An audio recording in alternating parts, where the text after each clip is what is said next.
Olá, boa noite, sejam todos muito bem-vindos a mais um episódio aqui no Estúdio Podcast Londrina. Comigo, Adriana Zequi, no comando. Toda semana, convidados para lá de especiais. E nessa quarta-feira gostosa, quarta-feira abençoada, nós estamos com um super convidado aqui. Gente, ele que é perito profissional. Tudo o que você quer saber sobre a perícia, nós vamos descobrir hoje nesse episódio. Mas antes, eu quero pedir de coração para vocês. Mas é de coração mesmo, para você que está nos acompanhando. Tá vendo esse botãozinho aqui? Esse botãozinho, se inscrever no nosso canal. Aproveita, se você ainda não é inscrito, se inscreva no nosso canal. Porque, gente, é muito importante. O YouTube, ele entende que quanto mais inscrito nós tivermos, mais relevante esse assunto é para mais pessoas e de maneira orgânica ele vai entregar. Então, se inscreva aqui no nosso canal. Vamos juntos compartilhar esse programa. Esse aqui que é o programa do bem, toda semana com convidados que trazem informações aí para você, tá bom? E essa setinha compartilhar, você pode compartilhar também através de qualquer rede social com outras pessoas. E o caso que nós vamos falar hoje, gente, nesse episódio, é um caso polêmico, é um caso que deu repercussão nacional, isso mesmo. E eu tenho a honra de estar aqui com o perito, né? Mas eu vou lembrar vocês do caso. Esse caso, gente, ele já aconteceu há mais de 2 anos e meio. Foi da morte do guarda municipal e tesoureiro do PT. Aconteceu na cidade de Foz do Iguaçu. O Marcelo Arruda, ex-policial penal federal, Jorge Guaranho, está enfrentando desde ontem, segunda-feira, esse julgamento pelo crime no Tribunal da Justiça do Paraná, em Curitiba. E eu estou aqui com um perito da defesa, tá, gente? Ele, réu por homicídio duplamente qualificado. Guaranho afirma que ele sente muito. Em nenhum momento ele quis atirar nele. E quem dirá matá-lo? Ele afirma também, Jorge Guaranho, em entrevista à Gazeta do Povo, a qual classificou o ocorrido como uma fatalidade infeliz. Mas nós vamos saber mais desse caso daqui a pouquinho com o perito que vai falar mais com a gente. E agora eu quero agradecer ao nosso patrocinador oficial, pessoal da Obra Financiada. Para você aí que tem o sonho de ter a sua casa própria, tirar aquele sonho tão desejado do papel, chegou a hora, com aquelas parcelinhas BBB do jeito que a gente gosta. Bom, bonito e barato. Eles cuidam de etapa por etapa, desde a parte do financiamento com a Caixa Econômica Federal até a entrega da chave final. Confira mais aqui. E para você que deseja tirar aquele sonho tão desejado do papel de ter a sua casa própria, chegou a hora. O pessoal da Obra Financiada Incorporadora, eles que são especialistas na modalidade de financiamento, terreno, construção, ou seja, obra a preço de custo, do jeito que a gente gosta. E você pode construir sem ter necessariamente todo o recurso próprio, pois eles são especialistas na área e viabilizam todo o processo para vocês. Eles cuidam de todo o processo, desde o financiamento até a execução da obra, acompanhamento de etapa por etapa durante a construção até a entrega das chaves finais. E mais, durante todo o período da construção da sua casa, você não paga o valor das parcelas, ou seja, você só começa a pagar depois da casa pronta. E aí, tá esperando o quê para tirar o seu sonho do papel? Vem aqui na Obra Financiada, tomar aquele cafezinho e fazer grandes negócios.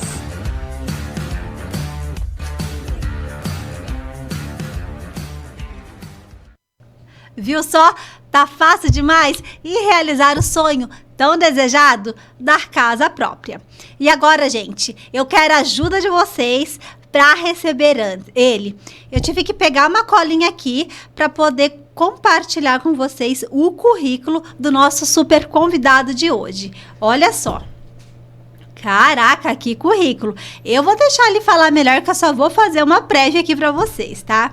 Ele que é perito forense, professor, mestrando em estudos criminais, especialista em crimes sexuais contra a vida desde 2009, ex-membro da Comissão de Peritos da OAB São Paulo. É um prazer recebê-lo aqui em nosso estúdio, Fabiano Abocarubi. Seja bem-vindo. Olá, Adri. Obrigado pelo convite, pela oportunidade de estar aqui com você, para a gente estar conversando um pouquinho, falando de um assunto que mexeu muito com o Brasil, mexeu muito de forma nacional.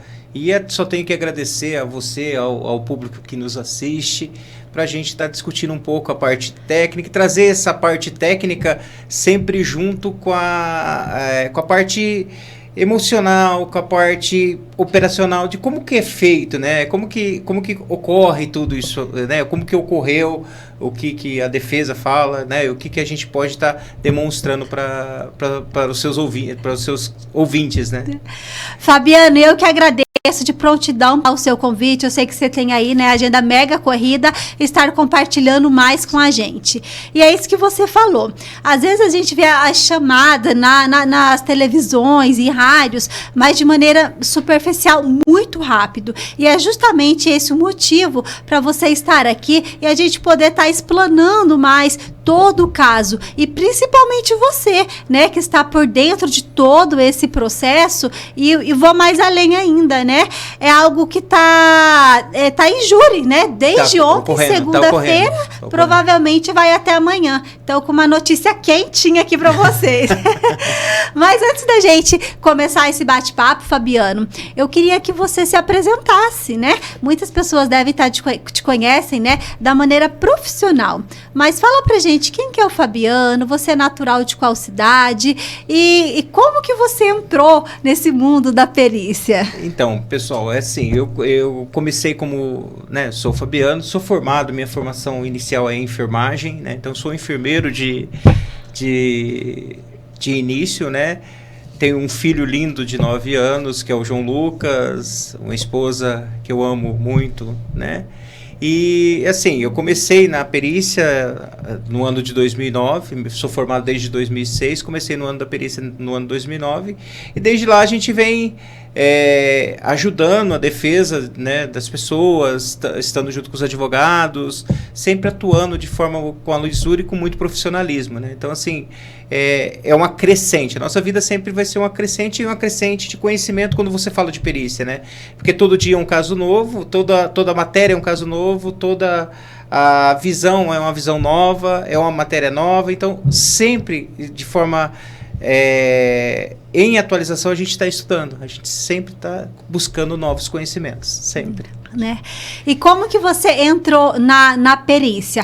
Qual que foi a sua maior inspiração? Você recebeu algum convite, algum caso que marcou você e despertou a curiosidade? Eu comecei como perito na Justiça Federal do Paraná, né, como um perito ad hoc, que a gente fala, e quem me deu a oportunidade foi um juiz de direito, né, Dr. Ricardo Bicudo. E assim, hoje a gente vê o quê? Que a partir daquele momento que me despertou essa curiosidade na perícia. E eu ingressei até 2012, 2013 nessa área civil e depois migrei para a área criminal, sendo o perito assistente, que é o perito da defesa, né? Porque o código ele inovou muito a partir de 2015, então o perito da defesa e a defesa hoje ela precisa de um perito da defesa, né? Ela precisa de um profissional técnico capaz de destruir a acusação, né? A gente tem o objetivo de fundamentar o advogado na parte técnica, né? Porque muitas vezes o que acontece? Os laudos hoje, os laudos oficiais, eles carecem muito. Mas por quê? Não, porque o perito que faz esse laudo, ele não tem competência? Não. Que o número de perícias que eles têm que fazer é muito grande, o pouco operacional né, são poucos peritos para bastante casos. Então, assim, aí isso faz com que um perito trabalhe mais, ele não dê uma dedicação, né, total, como a gente, como perito assistente, daria para o caso, né? Então, enquanto um perito faz 20, 30 laudos aí no mês, a gente faz 2, 3, né, 4, 5, né? Então você tem um tempo maior, você tem um tempo de estudo maior, um tempo de dedicação maior. Então, automaticamente, o seu laudo, ele visa proporcionar melhor entendimento na hora que você vai apresentar no tribunal. Entendi. Esse seria o principal objetivo hoje da perícia. Sim. A perícia hoje, a maioria dos advogados de defesa, eles contratam peritos, né? Por quê? Porque ele entende da matéria de direito, né? A gente entende da matéria de fato, que é a matéria técnica, né? O que o advogado fala na matéria de direito, eu como perito eu tenho que sustentá-la. Porque é a matéria de fato, é a matéria assim, é a ciência. Eu tenho que sustentar através da ciência. Ô, Fabiano, e como que você avalia? Porque cada caso é um caso, né? Eu imagino aí que você, com a sua experiência, deve ter muitos e muitos casos. Mas, de maneira geral, para quem está nos acompanhando, quem vai acompanhar depois, como que você avalia, de maneira geral, a perícia, os casos? Assim, o que acontece? Hoje, se você for pensar, eu estou com aproximadamente 2.000 processos, né? 1.200 só no Tribunal de Justiça do Paraná. Desses 1.200, 400 a 500 são de crimes contra vidas e crimes sexuais. Então, assim, quando o advogado nos procura, ele nos procura com o objetivo do que? Olha, a teoria é essa, a defesa está partindo desse princípio nesse processo. A acusação é essa aqui. O que você pode nos ajudar? E aí a gente começa avaliando algumas preliminares, que seria o quê? Eu consigo sustentar aquilo que aquele advogado de defesa está falando de forma técnica? Vou dar um exemplo. O carro bateu a 180 km por hora. Doutor, eu preciso que ele não estava a 180, porque a pessoa falou para mim que não estava a 180. Tá tudo bem, doutor. Só que eu vou conseguir sustentar ele quando eu fizer o cálculo e falar assim, não, ele estava a 180. Doutor, então, o que ele falou, não... Porque nem todas as vezes a gente tem que pensar que o réu ele é verdadeiro. Ele pode mentir. Vai muito da confiança dele com o seu advogado e com o seu perito.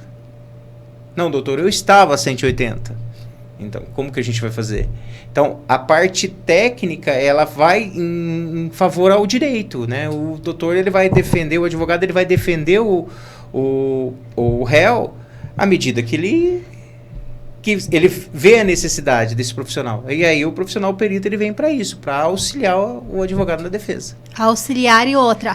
É o braço direito, né? Eles caminham juntos até para poder analisar de maneira mais assertiva cada caso. E o perito ele não é contratado apenas no momento pericial, né? No caso em específico do Jorge, eu fui contratado no início do processo. Então toda a parte pericial, né, desde da resposta à acusação, toda parte eu estava acompanhando. Por quê? Porque a gente tem que fundamentar tudo o advogado no que ele está pedindo, no que ele está argumentando. Olha, isso aqui é válido, isso aqui não é válido. Então, essa parte. Então, o perito ele pode ser contratado no início do processo, tanto que ele pode ser contratado na perícia, no momento da perícia, na fase processual da perícia, ou na fase de alegações finais. Então, muito depende do advogado e do que ele busca, né? Então, a gente, como perito, trabalha sempre do lado dos advogados, né? O advogado da defesa, para nós, é o que vai nos nortear no contexto do processo, né? Até por falar nesse caso, né, que é o nosso tema aqui hoje, né, esse caso que está tão em alta e teve repercussão aí nacional, né, Fabiano, que é o caso do Jorge Guaranho. Para o pessoal entender, então vamos começar lá do início. Fabiano, como que tudo começou? Qual que é o caso? Ele, assim, foi um caso de muita repercussão devido a gente estar naquela fase política, né, uma fase de embate político, de uma eleição presidencial. Então, assim, o que a gente toma muito como experiência é que nem tudo que está sendo vinculado pode ser real. E aí eu falando para você, Adriana, como ouvinte, né? Nossa, ele fez isso, ele fez aquilo. Não. E agora, como perito, você tem outra visão. Porque muitas vezes existem situações que a própria imprensa ela pega o que ela quer. Certo? E aí ela joga. Se a população entender que aquilo é um crime que a gente fala um crime político, tudo bem. Mas aí se você pegar o contexto geral, e avaliar, você vê que não tem isso, certo? Foi por um motivo de briga, não teve nada relacionado, foi uma situação totalmente inversa do que está sendo pregado na mídia, que é um crime político, porque o Marcelo, ele era petista e o Jorge um bolsonarista. Não teve nada a ver com crime político, entendeu? Não tem nada a ver com crime político, entendeu? Não tem esse feixe, né? Quiseram dar, mas assim, a gente percebe pela parte técnica que não existe isso, né? Tanto que existem algumas situações dentro do meu laudo que foram rebatidas de forma veemente, entendeu? Assim, ele falou que ele ia matar o petista. Não existe isso, né? Vamos lá. Até porque estava nesse caso específico, né? Estava tendo um aniversário, né, de 50 anos, e o Jorge soube desse aniversário e foi lá. Como que o Jorge soube desse aniversário? A gente tem que entender o contexto, né? Uhum. Lá é um clube, né? E é um clube que eles participavam, né? Um clube Aresp, né? Salvo engano, é Aresp o nome. E ele tava, tanto que ele, essa parte que ele viu o celular pela câmera lá que tava lá, e ele foi para provocar, não existe. Ele viu a câmera 8 horas da noite, 8h30. O fato ocorreu 11 e pouco. Então eu tenho 2 horas de... Então a premeditação de eu ir lá para provocar, não existiu isso. Aí ele fez, estava com a sua esposa, com o seu filho de 1 mês Ele foi com a família, né? Ele estava com a família. E como ele, por ser um policial penal, ele é um policial. Todos os policiais são policiais 24 horas. Ninguém deixa de ser policial a hora que ele entrega. Então, eu acabei o meu serviço, eu não sou mais policial. Não, ele é policial 24 horas. E ele pegou o carro dele particular, ele era um policial treinado, né, que foi muito bem avaliado. A gente analisou, inclusive, as avaliações que ele teve de forma psicológica. Então, era um policial que ele tinha total competência e aptidão técnica sobre qualquer situação. Ele trabalhava ele é um policial penal, ele trabalhava no cárcere. Então, assim, ele cuidava do cárcere. Então, você imagina a pressão que essa pessoa sofre. Assim, então, ele é totalmente preparado. Ele é um profissional totalmente preparado, fora da média, né? E aí ele pegou e foi... A hora que ele terminou o aniversário que tava, ele pegou e falou, vamos dar uma ronda. A ronda, o que é? A ronda nada mais é do que pegar o carro e ir lá fazer uma ronda. Por quê? Porque tinha muito assalto constante dentro da Aresp. E ele, por ser um policial, instituído a função, então ele foi fazer uma ronda. Lembrando que o policial, o guarda municipal, eles são profissionais que podem andar armados, então eles podem se portar da arma, até pelo risco que eles têm iminente à função. E aí ele foi fazer a ronda, e aí ele estava com o rádio baixo, né, o rádio bem baixo, que não dava para ouvir o rádio, certo? E aí ele passou e viu a festa. E não me recordo o que aconteceu. Houve a intervenção do Marcelo. E ele falou, eu tava tocando uma música do Bolsonaro, um link do Bolsonaro dentro do carro, mas não tava alto, né? Não foi lá com o objetivo de... Ele passou e fez a ronda. E aí ele viu, tava tocando o som do PT, ele viu que era a música do PT, e eles conversaram. E aí houve o desfecho aí. Porque quando começou isso, após essa discussão, né, banal, né, que a gente fala que foi banal, e posteriormente o Marcelo se sentiu ofendido e quis agredir o Jorge dentro do carro. O Jorge, a hora que ele quis agredir, o Jorge puxou a arma, falou, não vai me agredir. Ele se afastou. Nesse se afastar, ele pegou um torrão e jogou no carro. Nesse pegar esse torrão, isso de uma forma muito, André, bem resumida, tá? É uma coisa muito resumida, tá? Tem mais complexidade, mas eu estou tentando resumir, fazer uma síntese bem breve. E esse torrão pegou na criança que estava no banco traseiro, na cadeirinha, junto com a esposa. E aí, o que aconteceu? E o Jorge não tinha percebido isso. Ele pegou, aí tinha uma pessoa que abriu a porta traseira do carro. Ele pegou, arrancou o carro e foi. Ele foi perceber que o filho dele estava lesionado quando ele estava saindo da Aresp. Aí a criança não parava de chorar, Aí ele virou a esposa, a Fran pegou e falou, olha, o torrão acertou o meu filho, um torrão de barro mesmo. Acertou o bebê atrás. E acertou o olho da criança. Tanto que tem fotos no laudo da criança com a lesão no olho. O Jorge imediatamente, que pai que não vai ter uma reação, né? Ah, mas ele não podia fazer isso, não sei. Então, eu sempre uso a teoria da empatia. Se coloque no lugar da pessoa naquele momento. Será que você teria sabendo que o Jorge é um profissional totalmente habilitado com autocontrole extremo, porque ele trabalhava numa situação de cárcere, né? Cuidava de presos, e presos de segurança máxima. E aí ele pegou e falou, não, eu preciso ver o que aconteceu. Largou a esposa em casa, a Fran em casa, e voltou. Nesse voltar, ele pegou, né? A Fran foi cuidar da criança, entrar em contato inclusive com o pediatra para medicar essa criança. E aí ele voltou. Mas ele voltou com o objetivo de, pra que isso tudo? Você acertou um torrão no meu filho. Você machucou o meu filho. Certo? E aí tem no processo, tem uma motoqueira que fala que ele passa rapidamente e grita. Não existe isso, porque aquilo que eu falei no começo da nossa entrevista é o seguinte, muitas vezes a pessoa fala e aí depois você vai tentar provar isso tecnicamente. Impossível. Que ela caiu, que ela bateu, que ela fez... Não existe isso. Ele não bateu, ele entrou com o carro novamente, estava aberto. E aí ele desceu do carro para falar com o Marcelo. Aí lembrando que quando ele desceu do carro, o Marcelo já estava... Aconteceu o fato, o Marcelo foi no carro dele, pegou a arma de fogo, botou a arma de fogo na cinta.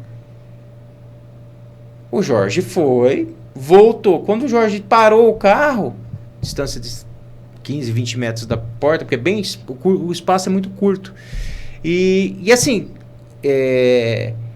ele pegou e desceu. A hora que ele desceu do carro, ele desceu desarmado, o Jorge. Só que quando ele sai pela porta da frente do carro, ele visualiza o Marcelo em posição de tiro. O que é a posição de tiro? Então, os ouvintes que acompanharam o meu Instagram, eu coloquei lá um profissional em posição de tiro. É naquela posição que ele estava. Posição de mira, né? Que a gente fica, posicionado mesmo. O Jorge imediatamente viu e ele começou a vir. E era uma distância de 20 metros. Aí eu te pergunto, Dri, você sai do seu carro. Então a pessoa vindo de frente para você. Você é armado. A pessoa vem em posição de tiro para você. O que você vai fazer? Vai sacar uma arma. E se você vê o vídeo no contexto geral, porque daí a gente fez a divisão do vídeo. Ele vindo e o Jorge chegando. A gente colocou tudo no mesmo vídeo. Você visualiza o seguinte, que o Jorge ainda pede para ele abaixar a arma. Em punho, ele tira a mão de apoio da arma, ele tira a mão de apoio, que é a mão de apoio que garante para ele a mão da mira. Você vê como ele não queria atirar no Marcelo. Por quê? Porque ele tira a mão de apoio dele. E essa mão, ele põe a mão na frente da arma e fala, baixa a arma, baixa a arma. E o Marcelo continua vindo. Ele baixa a arma. A hora que ele chegou a uma distância que ele ficou na linha de tiro do Marcelo, ele atirou. Mas ele também foi baleado, Foi baleado posteriormente, porque daí o Marcelo começou a atirar e começou uma troca de tiros. Certo? Então, assim, o que você percebe é que uma discussão fútil, né? Mas que virou um problema. Por quê? Porque que policial que vai aceitar uma pessoa puxando a arma e você tá ali armado e eu vou fazer alguma coisa? Uhum. E aí você consegue perceber que a única coisa que você percebe é que ele fala, baixa a arma. Entendi. Mas você percebe não pela linguagem labial. Você percebe pela movimentação da mão dele. Baixa a arma, baixa a arma. Entendi. É para parar, ele tá tentando evitar aquele confronto. O Fabiano, dá pra gente perceber, né, que é um caso muito complexo, né? Até eu gosto de podcast porque exatamente a gente consegue explicar o que você está trazendo mesmo essa versão de maneira clara e objetiva nos detalhes, do que acho que até questão de tempo, limitação de tempo que a imprensa não consegue mostrar. mas eu gostaria de saber em qual momento, né, você compartilhou o caso, né, esse caso de repercussão nacional, em qual momento que você foi acionado? Foi desde o início? Como que você entrou nesse caso? Então, eu tive o convite do Dr. Luciano, que a gente já se conhecia, e ele precisava de um perito para a situação e ele nos convidou. E aí, a partir desse momento, eu comecei a ingressar o caso desde o começo. Ele precisava de uma perícia para essa situação. E, posteriormente, eu concluí, né? A gente concluiu até o final. Aí houve uma troca de advogados, que hoje é o Dr. Samir. Mas, assim, tudo numa perfeita harmonia. A gente continuou no caso, continuou trabalhando com os advogados. Então, assim, foi mais um convite para a gente, né? Porque a gente já é conhecido no meio pericial. Então, o pessoal convidou para que a gente fosse compor essa defesa, né? O que a gente pode ajudar? E a gente pegou o caso do zero. Então, eu peguei o caso, assim, da primeira, dos depoimentos nas audiências. Então, assim, eu peguei o caso lá antes de estar no júri agora, né? Lá na delegacia, as primeiras testemunhas. Então, foi bem do início, foi bem... E como estava em Foz do Iguaçu, é uma cidade que ela tem uma característica diferente, ela tem uma característica porque tem uma Itaipu Nacional, e a Itaipu Nacional, ela é um órgão do governo, então, assim, você tem toda uma característica diferente ao meio comum, tanto que o júri foi desaforado, né? A gente usa essa palavra desaforado, é retirar o júri da cidade. Por quê? Porque você pode correr o risco de contaminar os jurados. Certo? Então, por que o júri está sendo feito em Curitiba e o fato aconteceu em Foz do Iguaçu? Por quê? Porque o tribunal entendeu, na época do fato, que você poderia ter o júri contaminado. O que seria um júri contaminado? Movido de comoção. Então, daí a razão do jurado passa a ser emocional. Porque o que é o júri, né? A gente fala assim, que você sempre será julgado pelos seus iguais. Então você vai ser julgado pelas pessoas comuns. Pelo Zé Carteiro, pelo João Padeiro, pela Cida, a Cida, que é uma pessoa comum. São pessoas comuns que vão determinar se você é absolvido ou se você é solto. Então aí são 7 jurados. E desses 7 jurados vai ser o veredito.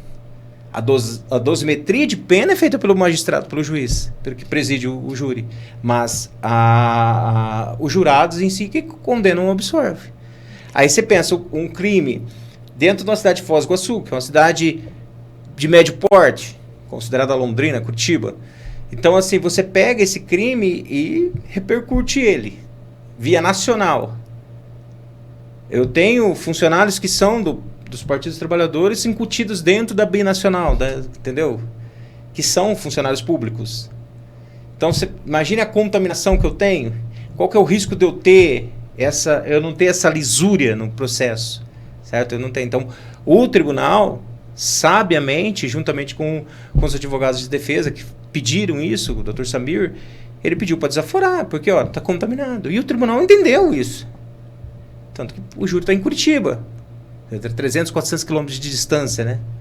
Ô Fabiano, você como perito, né? Em específico nesse caso, como que foi coletado as provas? E quais são, se você puder, né, compartilhar com a gente? O que acontece? Quando você fala do perito assistente, né, da gente quando trabalha com advogado, você já pega o processo meio que pronto, né? Por quê? Porque ele tem o perito oficial, que ele é do Estado, né? Uhum. Porque a gente sempre fala, eu falo assim que o nosso corpo é do Estado, né? Então você morre, seu corpo vira do Estado. Por quê?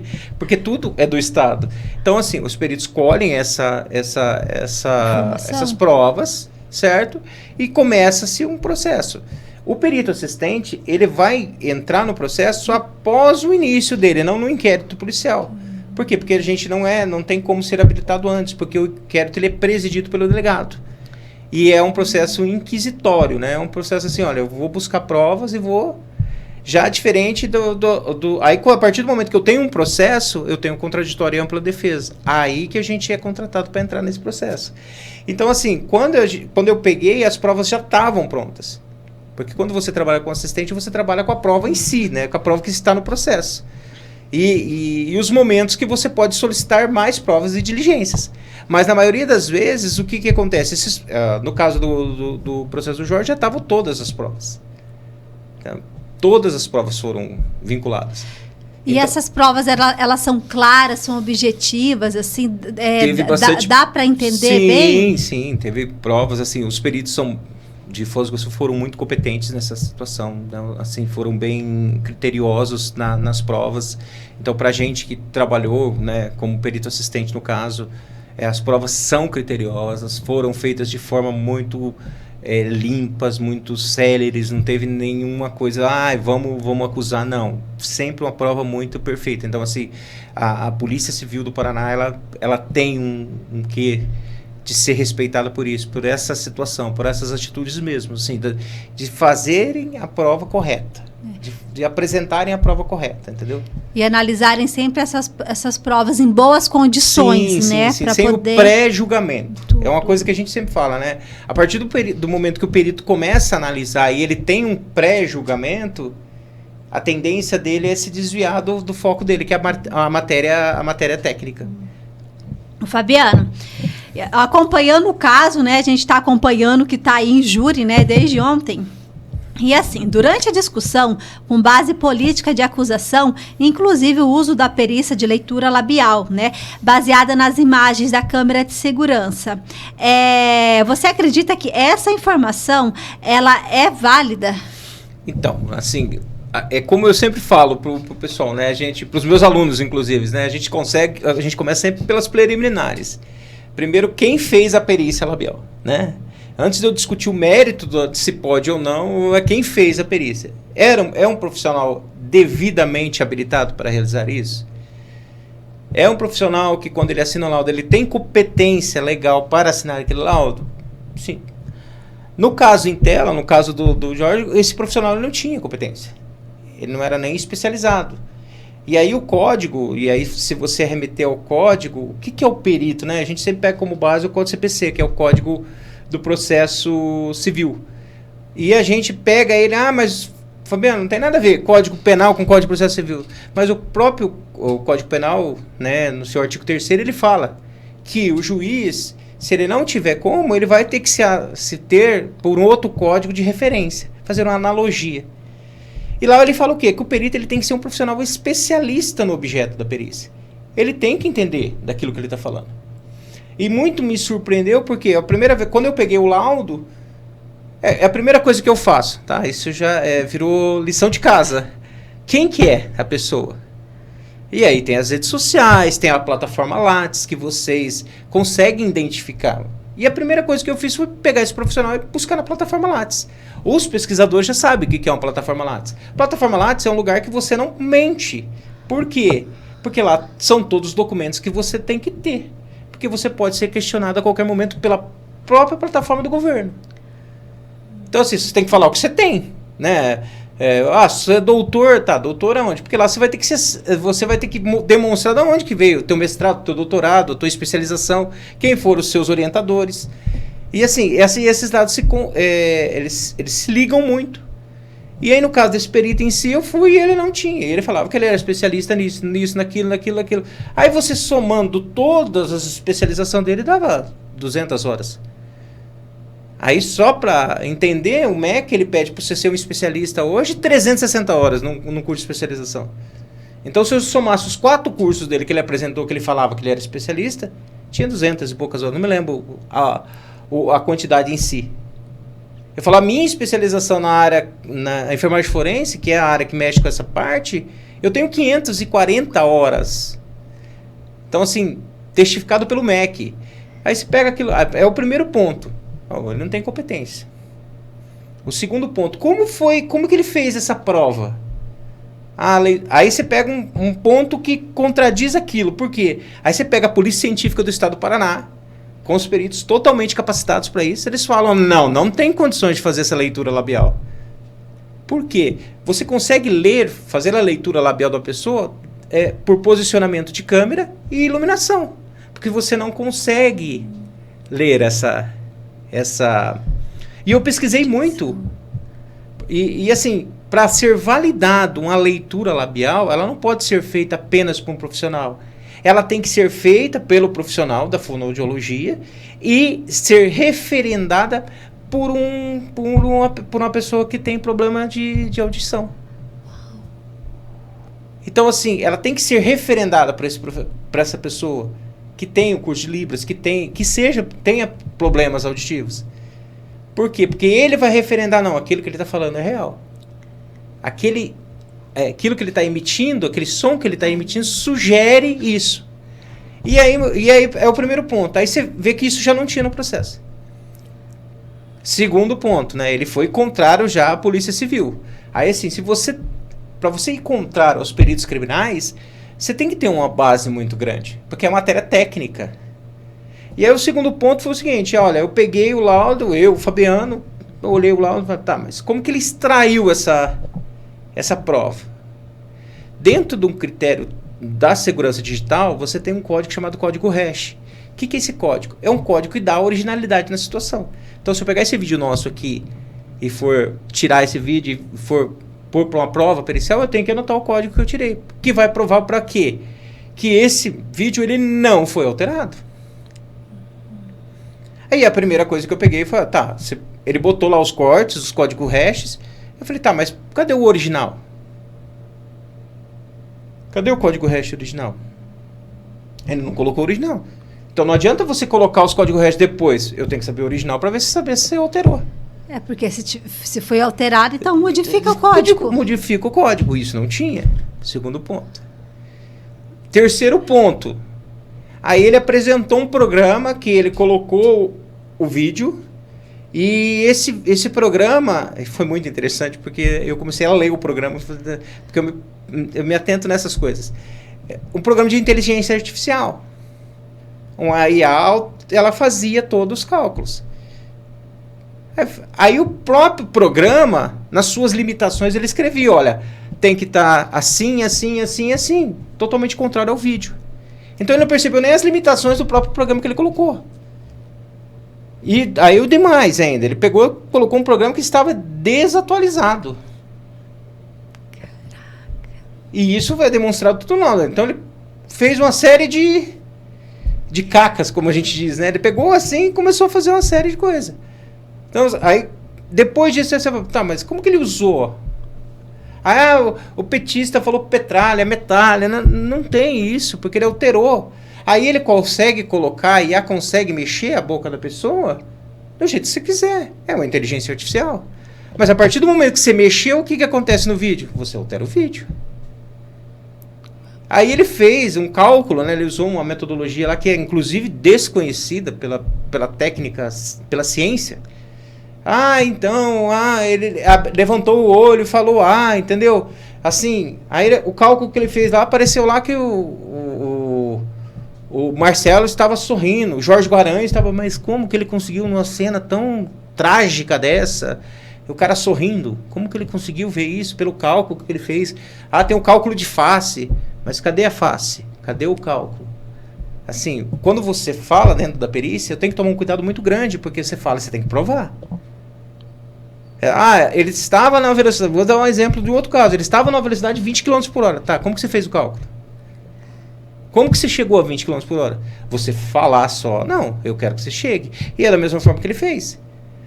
Então, assim, foi totalmente refutada a perícia.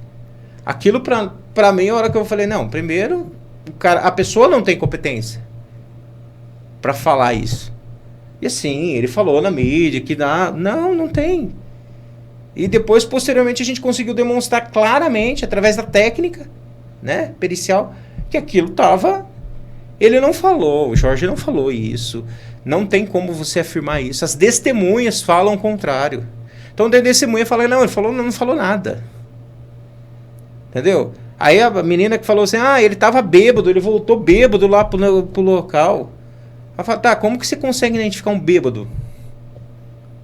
A menina, uma testemunha falou, ele estava bêbado, não tá, mas como que você consegue identificar o bêbado? Não, é porque eu percebi. Não, como assim percebeu? Ele estava dentro de um carro, com os vidros fechados, como que você identificou um bêbado? Sabe? São coisas que aparecem no processo. Mas como que ela conseguiu identificar o bêbado? Assim, é uma coisa nova, nossa. E assim, para nós que somos peritos, a gente fala assim, não, tá bom. Como que ele conseguiu? Ela conseguiu. E aí é uma pessoa que muitas vezes, lá, na hora que ela vai no tribunal, ela vai ser ouvida como testemunha, ela vai ser desclassificada. E aí, o risco, que a pessoa muitas vezes não pensa, que o risco que ela está mexendo, a gente está mexendo com um bem, que é um dos bens maiores que a gente tem, que é o bem da vida, é o bem da liberdade. Eu vou estar tirando a liberdade do indivíduo. Você tem noção da responsabilidade que eu tenho de estar falando? Eu sempre faço essa pergunta, né? Você tem noção? Falo para os meus alunos, quando a gente vai falar, quando você vai fazer um laudo, você tem que pensar. Porque você tem noção, você pode estar soltando um criminoso, prendendo um inocente.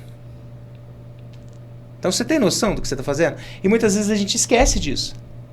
E a partir do momento que a gente esquece disso aí, a gente começa a viajar, né? Com todo respeito à palavra, viajar no conhecimento.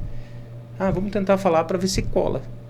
E foi um dos pontos que a gente pegou em cima. Ele falou, olha, a leitura labial é impossível. É impossível você fazer. O que você fez aqui foi um ato circense. Entendeu? Até para complementar, né, essa questão da leitura labial, você até comentou que na hora que ele chegou, que ele ficou com a alma, né, meio que tampando, assim, então isso também ajuda, de certa maneira, vai contra o que ele está falando, tipo, baixar a própria, o posicionamento dele, né? A expressão corporal. Então, assim, não tem como, então, olha, ele chegou, ele falou isso, eu vou matar vocês, petralha, não tem como. Primeiro que a câmera que ela está falando não é uma câmera que tem nos seus estúdios aqui, câmeras de altas resoluções. Sim, é câmera de segurança. É câmera de segurança, que a resolução é baixíssima. É baixíssima. Aí você pega uma câmera dessa de segurança, vou pegar por um leigo mesmo, pega uma câmera de segurança, dá um zoom nela para você ver se você consegue identificar alguma coisa. Você não consegue por quê? Porque os pixels, eles vão estourar todos. Ô Fabiano, e ele respondeu, né, o Jorge. E qual que é o posicionamento dele atual? Assim, o que ele fala? Primeiro que o Jorge, ele sofreu muito. Eu acho que, assim, não tenho certeza, porque a gente acompanha o caso desde o começo, quando ele foi para o sistema penal. Então ele sofreu muito, ele não fez as cirurgias necessárias, ele não estava se alimentando, ele teve problemas. Hoje você fala, o Jorge na época fazia medicina no Paraguai. Então, assim, é uma pessoa que passou num concurso público federal, então é uma pessoa de conhecimento, que não é uma pessoa de qualquer conhecimento. E hoje ele fala que ele tem alguns problemas. E do caso em si, ele fala assim, eu não queria matar. Eu quis me defender. Eu defendi minha família. E depois de você ver um caso todo, a complexidade de um caso desse, você fala assim, não, pelo contexto geral. É que a gente não está aqui para falar bem da defesa. A gente está aqui para destruir a acusação. Não existe isso. Eu estou mexendo com um bem maior, que é o bem da liberdade do indivíduo. A família perdeu um ente querido. Respeito a família. Respeito. Passo, né, o respeito à família, porque ninguém quer perder seu ente querido. Mas não é através disso, de fábulas, de qualquer coisa nesse sentido, que a gente vai conseguir o que é melhor. Né? A gente tem que ser justo, né? Tem que ser justo, perfeito no que a gente fala. Porque Deus muitas vezes vai nos cobrar isso, né? Essa retidão, né? Sim, sim, não, não. Né? O que é verdade, o que é mentira. Então, assim, hoje o Jorge, ele é muito arrependido disso. O Guaranhos, ele é muito arrependido disso. Eu falo com ele... Semana passada eu falei com ele bastante. Então, assim, ele é arrependido. Ele se mostrou arrependido. Como se diz hoje, se pudesse voltar o filme, ele teria repensado, ele não teria feito, certo? Mas ele foi um pai, né? Um pai que quis defender a sua prole, o seu filho, né? Seu filho e sua esposa, que estavam no banco traseiro de um carro. Ninguém vai para matar ninguém com a família dentro do carro, né? Fabiano, até você compartilhando isso, né, que envolve muitas emoções e sentimentos, né, o profissional, é uma série de fatores que tem que levar em consideração, né? Mas para você, analisando esse caso como profissional, qual foi a maior limitação que você teve? Assim, primeiro pelo lado sentimental, né? Porque eu tenho um filho. tenho uma esposa, né? Primeiro ponto que você se coloca no lugar, né? A empatia, né? Eu me coloco no lugar. A primeira limitação, como que ficou essa criança, né? Ah, mas o Marcelo também tinha filhos. Mas assim, me coloco lá também. Né? As limitações são essas, as limitações sentimentais. A segunda limitação que eu percebi foi assim, a forma que você quis demonstrar o caso, né? A acusação, ela quis demonstrar o caso de uma forma que não era verdadeira. Então, assim, ela se limitou a trazer fatos que não eram reais. Então, você falar que a pessoa falou que ela não falou, isso é mentira. Então, assim, a terceira e última limitação foi a imprensa, muitas vezes, ter comprado fatos que não eram reais. Né? A gente fala muito de fake news hoje, a gente fala muito de informações, de liberdade de expressão, mas eu sempre entendo assim que a liberdade de expressão minha termina quando começa a sua. Né? Você não pode falar tudo que você quer, né? Você pode pensar, falar não. Por quê? Porque você tem noção do que você pode estar fazendo. E a imprensa, ela tem muito poder disso. Então, assim, hoje eu falo assim, mesmo que o Jorge saia pela porta da frente, mesmo que ele saia pela porta da frente, a gente não consegue ver o estrago que a imprensa fez na vida dele até hoje. Então eu penso da seguinte forma, assim, a imprensa tem que se cuidar. E as limitações que a gente tem, você pode perceber em todas as mídias sociais, a defesa não falou. A gente evitou falar. Primeiro por uma estratégia de júri, né? Que quem teria que estar sabendo disso é os jurados. Mas assim, para não expor mais. Para aquela ferida não abrir mais, entendeu? Para aquela criança, o filho do Jorge que ficou, não saber o que está acontecendo hoje, né? Quanto tempo ele ficou com a criança?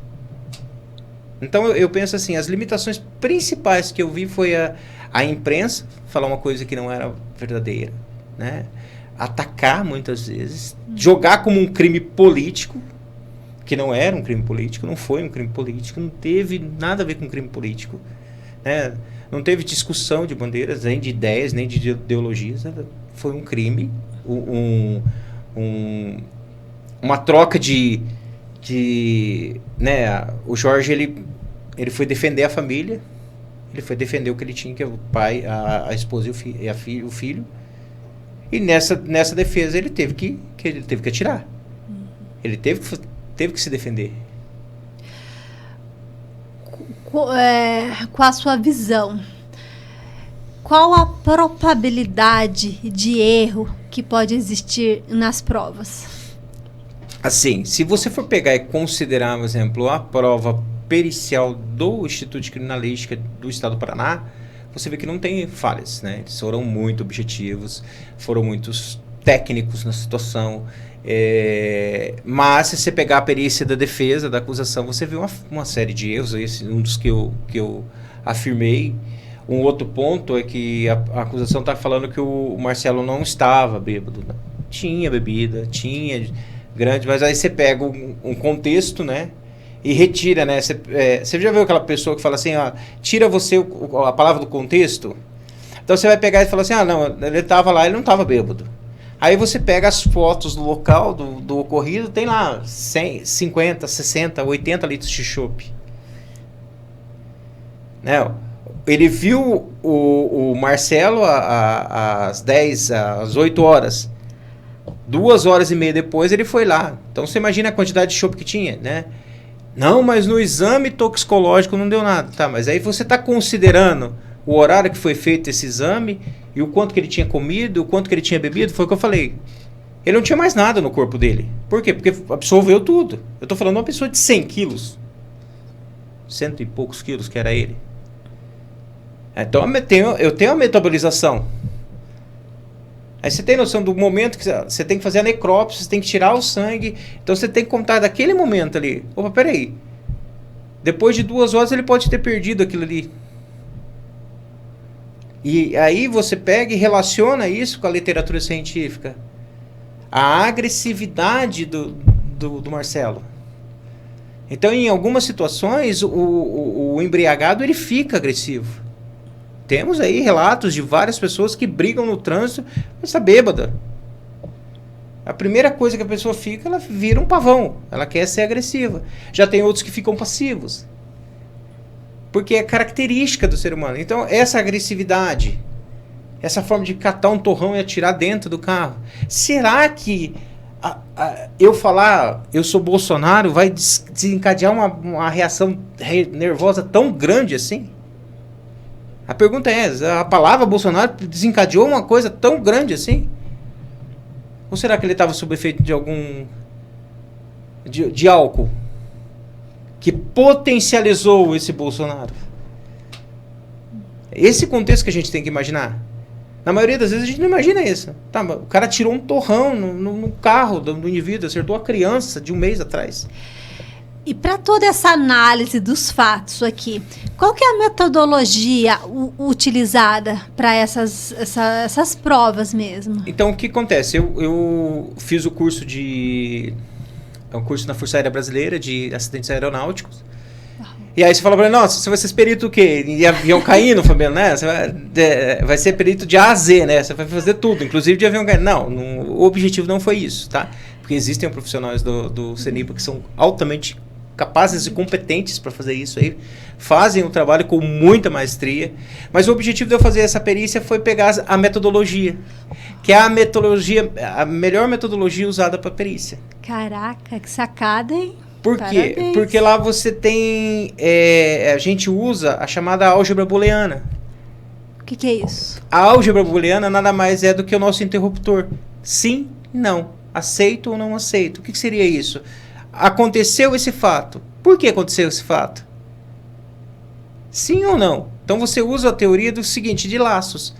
Teve toda uma história, um contexto, que vai se desencadeando, como se fosse um acidente aeronáutico. Caiu o avião da Marília Mendonça. Vamos dar um exemplo. Começou a imprensa a falar, porque não sei o que. Primeiro que é muito neófito você falar isso. É muito juvenil você falar de um acidente aéreo. Por quê? Porque tudo tem um contexto investigativo. Carga horária do profissional que estava trabalhando, como que estava, posicionamento do avião, como que aconteceu, o que aconteceu. Da mesma forma a gente usa para a situação. Eu pegando esse caso específico, o que eu fiz? Vamos entender quem que é Jorge. Quem que é o policial penal? Será que ele era um cara preparado? Como que ele estava psicologicamente? Então é um profissional que ele estava totalmente apto profissionalmente. Ele era totalmente preparado para qualquer tipo de pressão psicológica. Então ele não era um louco que estava com a arma de fogo na cinta. E aí você vem nesse contexto, nessa história, e você vem fechando os elos. O que seriam esses elos? Esses elos que culminam na situação final. E são vários elos, vários seja, elos são várias partes. Isso. E aí você nunca analisa esse contexto do início. Como assim, Fabiano? Por que eu não posso analisar lá do começo inicial lá? Eu tenho que analisar da morte. Eu venho da morte para trás. Olha, por que ele foi baleado? Por que o Marcelo foi baleado? E vou fazer no contexto. Porque se eu começar do início, eu vou abrir várias vertentes e muitas vezes eu não vou conseguir respondê-las. Já se eu pegar do contexto fim, que é a morte, né, ou a lesão, eu vou trazer ao contrário. Então, essa metodologia é muito usada, certo? Para investigação. Então, é essa metodologia que eu sempre uso nas minhas investigações, nos meus atos periciais. Fabiano, para a sua elaboração do laudo técnico, a quem você teve acesso? E se você puder falar, né? Como assim? Porque você fez a elaboração do laudo técnico para poder apresentar. A todo o processo. A quem pessoas, você teve acesso, eu digo assim, às pessoas, ou somente ao processo? Ao processo e aos advogados de defesa. A específico, você não tem acesso a ninguém que estava no momento. No próprio direito se fala, se não está escrito no processo, não pode, por questão de lei. Está no mundo jurídico. Eu vou entrevistar, vou falar com... Não. Ele escreveu? Ele colocou aquilo no papel, ele assinou? Parte de um princípio daquilo ali. Então você tem que seguir o que está ali. O que está ali, eu vou fazer. A perícia, ela se baseia no processo. Entendi. Eu acho que teve um. Não. Aí é fofoca. Fora do processo. A gente fala que isso é uma fofoquinha. Então, assim, fofoquinha no perito não trabalha com fofoca, trabalha com coisa altidão. Então, assim, o que eu tive foi acesso ao processo. E a qualquer perícia que eu vou fazer, antes de até mensurar, André, o honorário que eu vou cobrar para fazer qualquer tipo de perícia, eu tenho que ter acesso ao processo. Porque daí eu vou saber em que momento que eu vou trabalhar, o que eu vou precisar fazer, quantas horas eu vou ter de se dedicar a esse caso, como que eu vou, né, criar um pré-projeto de estrutura, né? O que eu preciso, qual que é o objetivo que eu tenho que chegar, quais que são as provas que eu tenho, o que eu tenho que pedir no processo, em que momento eu vou apresentar meu laudo. Não, eu apresento o laudo lá vamos lá, resposta à acusação. Pronto, para que eu vou fazer isso? Eu vou ser massacrado pelo Ministério Público, ele tem o processo inteiro para bater no meu laudo. Então eu não posso esperar para apresentar mais para frente o laudo, pedir mais coisas? Posso, então vamos deixar o processo correr.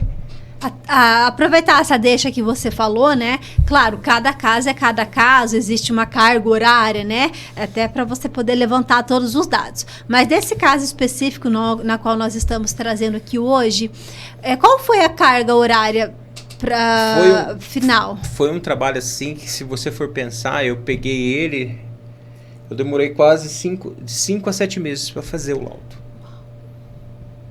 Porque não é simplesmente você pegar o laudo, pegar e ler. E é aquilo que eu falo para você. Porque muitas vezes aparece a falha lá da polícia, né? Do laudo pericial. Porque eles têm muito processos e muito pouco tempo para fazer. Eu demorei 7 meses, 5 a 7 meses para fazer esse laudo. Então, enquanto tinha dias que eu lia 5 páginas e relia 10 páginas para entender como que aconteceu, para saber como que estruturou, para ver o que era necessário colocar no processo. Então, assim, você muitas vezes vai olhar o laudo e vai, nossa, o laudo deu 42 páginas, salvo engano. Então, assim, é muita coisa. Então, eu tenho que ler, eu tenho que reler, eu tenho que ouvir o depoimento, porque daí você vai pegar a questão do posicionamento, da forma que está sendo, das perguntas se estão sendo indutivas ou não. Porque daí você pega lá um inquérito policial, a pessoa falou A, né? No depoimento com o promotor público, no Ministério Público, ela falou AB. Aí lá no juiz ela falou ABC. Não, peraí. Ela tem que falar A aqui, não ABC aqui. Por quê? Porque está vendo o lapso temporal? E ela está lembrando mais coisas? Não, a tendência nossa é esquecer do que aconteceu. Principalmente se é um caso traumático. Porque o nosso próprio organismo, ele faz, o nosso cérebro esquece isso. Tem uma teoria que eu uso muito que para os crimes sexuais, que é a síndrome pós-traumática. Você já viu a vítima que sofreu o estupro, ela lembrar do rosto do estuprador? Ela lembra do cheiro.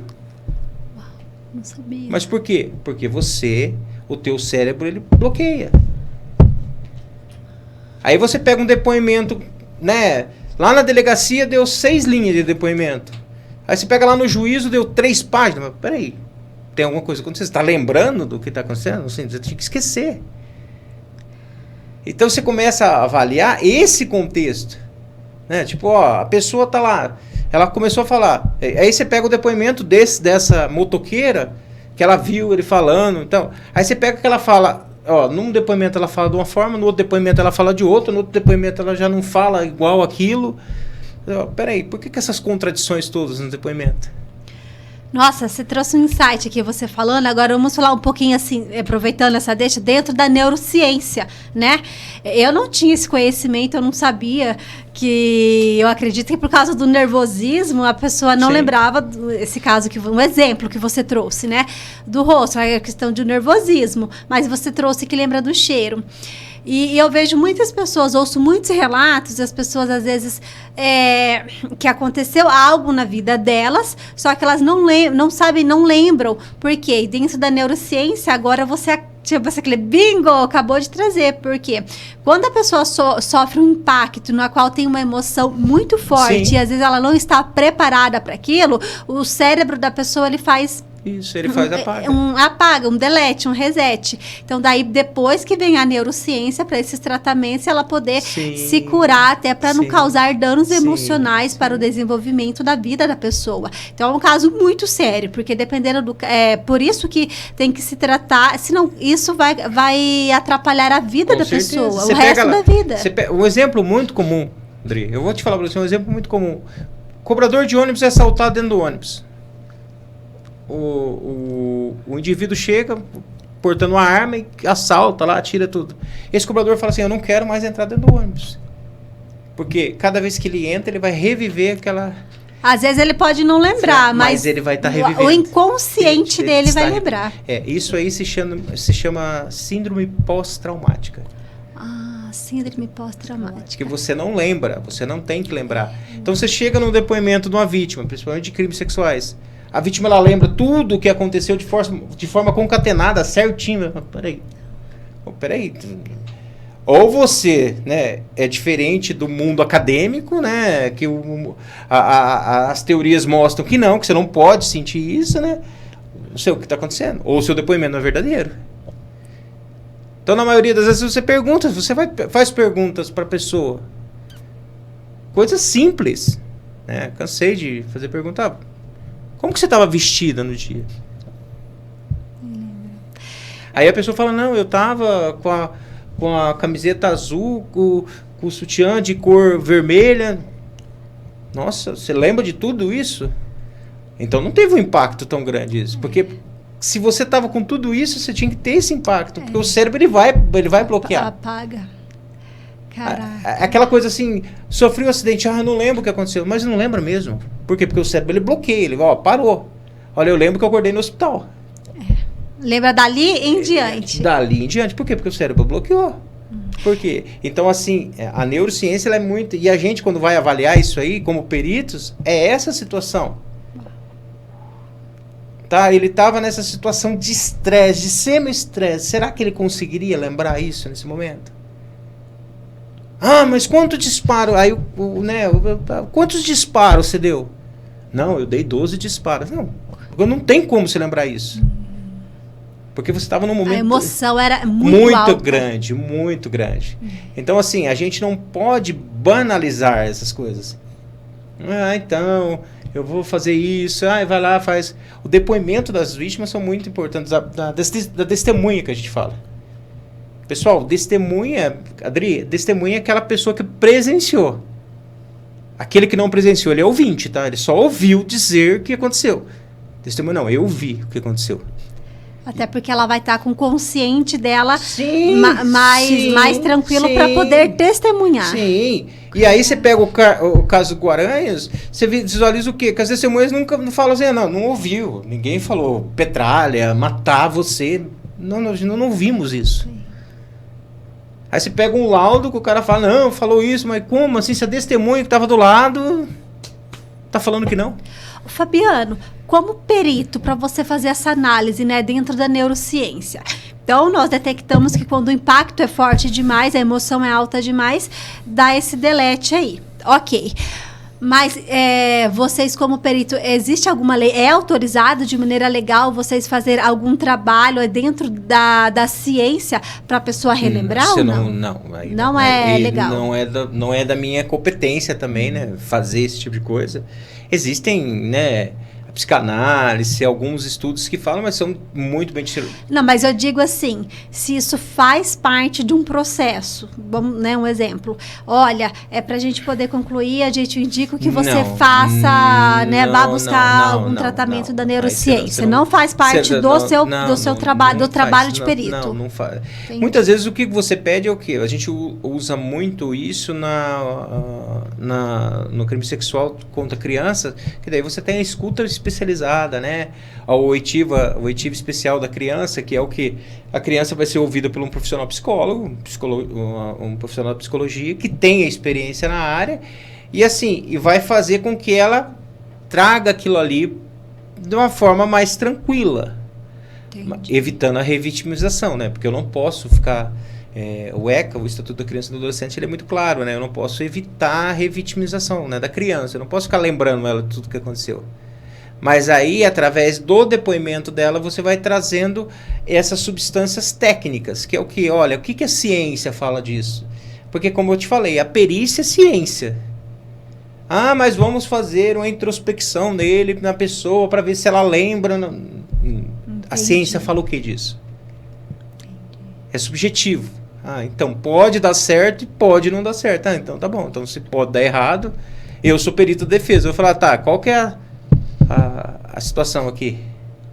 Tanto que algumas vezes quando a gente vai... o profissional psicólogo ele afirma, não, a criança afirmou que esse é o algoz dela. Tá, doutora? Quais os testes a senhora aplicou? De maneira objetiva, eu preciso. Quais os testes? Quem que analisou os testes? Cadê a resposta dos testes? Esses testes condizem com aquela situação? Não, condiz, tá tudo beleza. E na maioria das, não, eu analisei. Tá, mas como que você analisou? Por que você não aplicou se o próprio conselho fala que você deve fazer isso?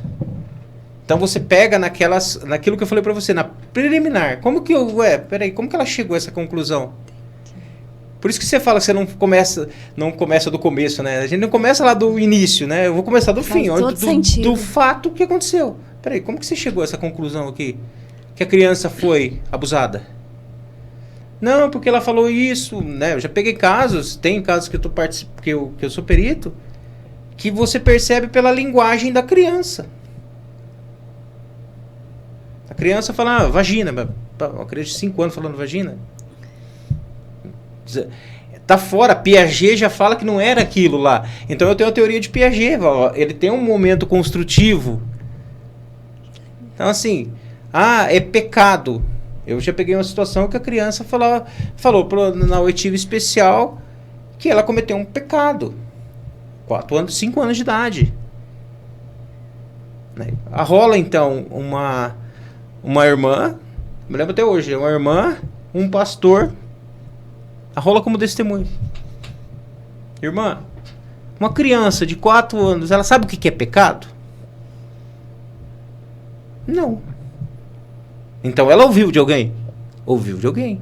E de quem que ela ouviu? Pode ter ouvido em casa. Porque ela é uma espuminha, ela vai ouvir. Mas aí ela relaciona isso. Você entendeu? Então é essa análise que a gente tem que fazer pericial. Peraí, a teoria de Piaget fala que essa criança ela tem que ter esse desenvolvimento cognitivo. Nossa, mas você vai por Piaget. Não, até me provar é o contrário, é Piaget que é referência. Então aí você pega lá e fala, mas peraí, ela está fora desse contexto aqui. Será que é isso mesmo?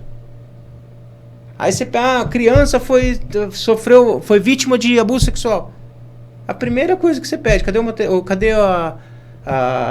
parecer do psicopedagogo do colégio? Eu quero desde quando aconteceu o fato até hoje. Porque estudos, a literatura científica já fala, a primeira coisa que ela vai ter é o déficit de aprendizagem. Não tem isso. Peraí, então tem alguma coisa estranha.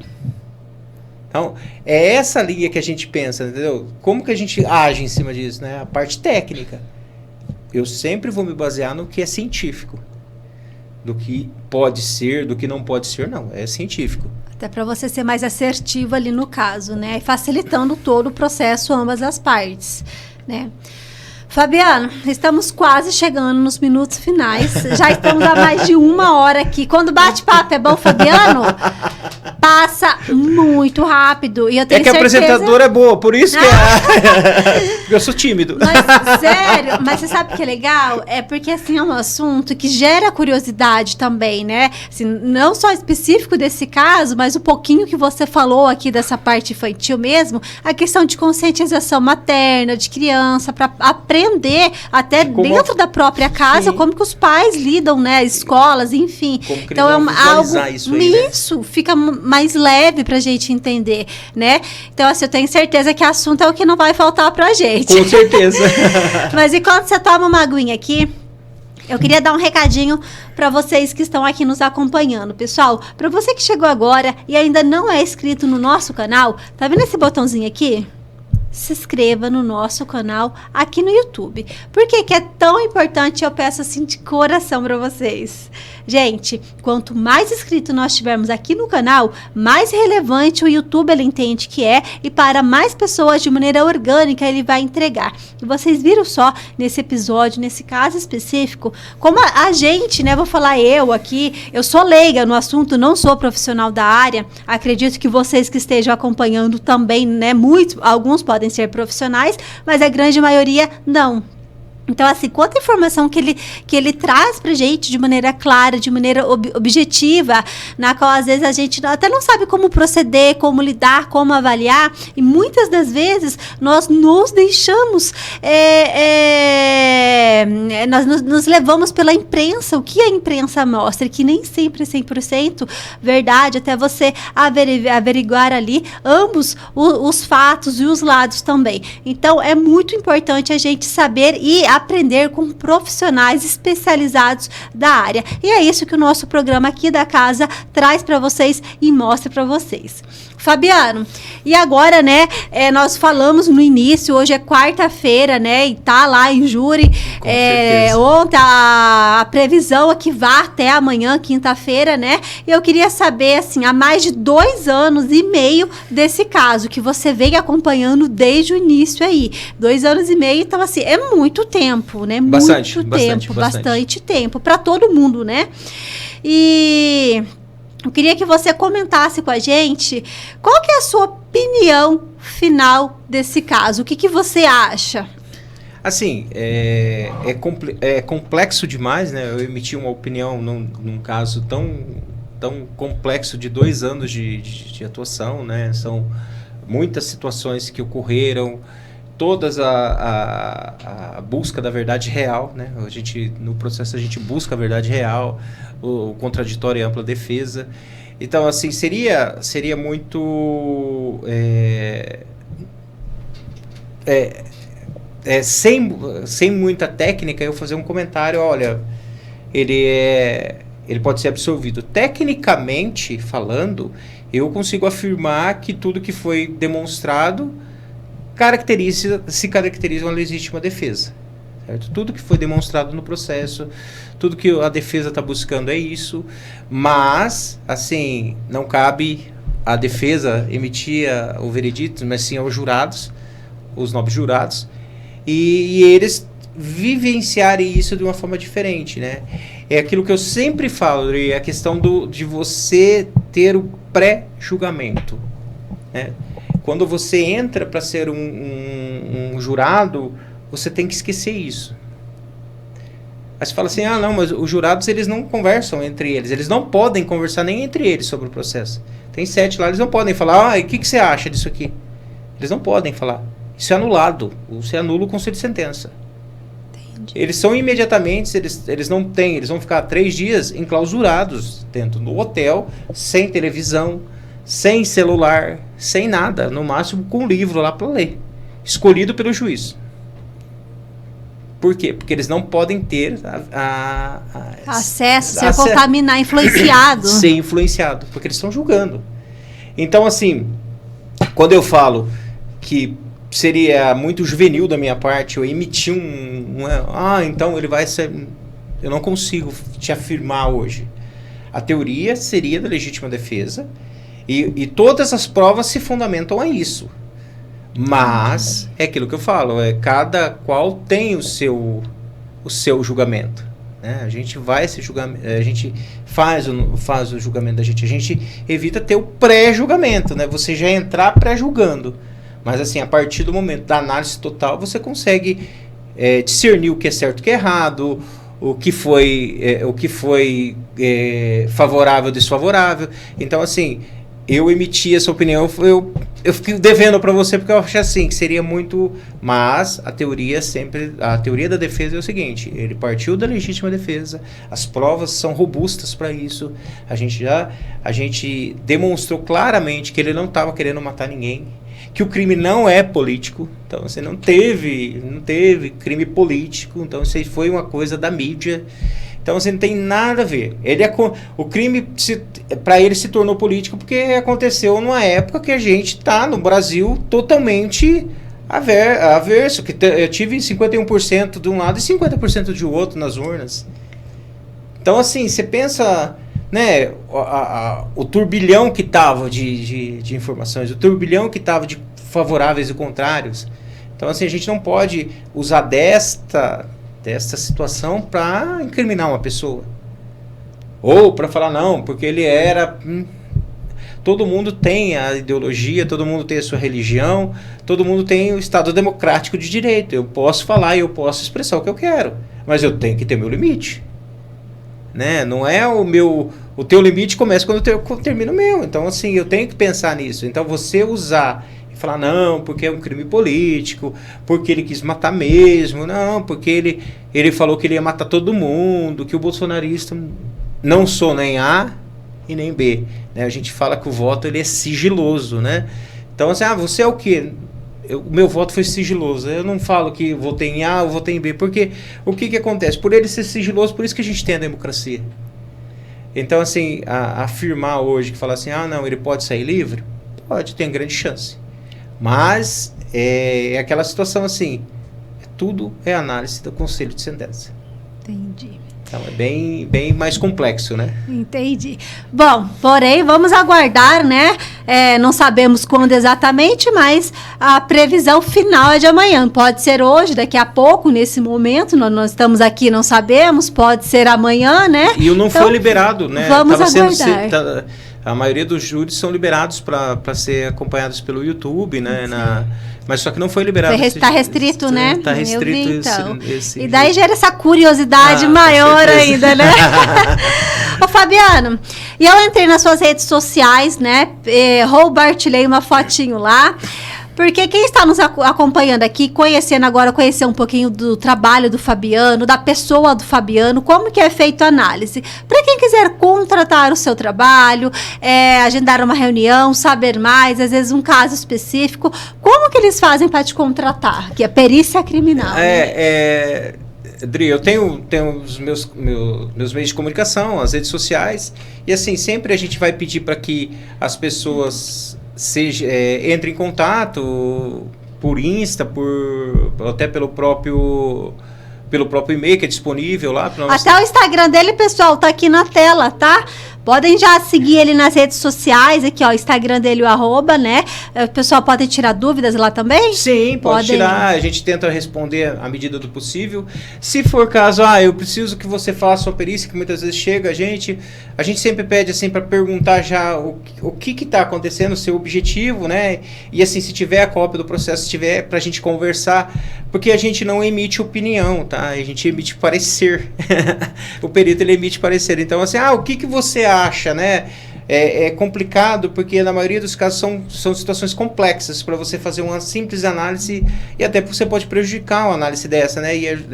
E o nível profissional não nos permite fazer isso, qualquer tipo de análise. Então, o trabalho com os advogados de defesa é da parte do princípio básico, né? Eu tenho que fazer o meu melhor. Então, assim, eu vou fazer o meu melhor.